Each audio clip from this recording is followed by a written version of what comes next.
ఏం జరుగుతుంది ఇక్కడ? అనతి కాలంలో ఏం పోగొట్టుకున్నామో తెలుసా? తల్లిని ఎడబాసినం.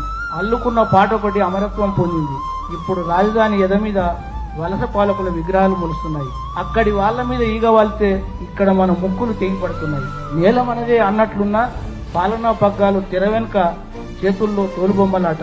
రోజుకో కొత్త కథతో దెబ్బతిన్న పామొకటి పగతో బుసకొడుతున్నది. ఒకంత అవసరానికి దేశభక్తులు బూరలుదుతున్నారు. కనుమరుగైన ఒకనాటి కరువు కాలం మళ్లీ ఉనికిని వెతుకుంటున్నది. మట్టి వాసన ఎరగని వారికి విముక్తి పోరాటాలు అర్థం కావు.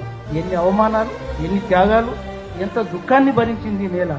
మన కాలంలోనే కదా పూడ్చలేని విధ్వంసం అందిపుచ్చుకున్న కాలమంతా అధికారానికి తొడలు చర్చడానికి, మీసాలు తిప్పడానికే సరిపోవడం లేదు. ఎవరెంత చెప్పినా చెవికెక్కకపోతే మిగిలిన కాలమంతా అభివృద్ధిది కుంభనిద్రని.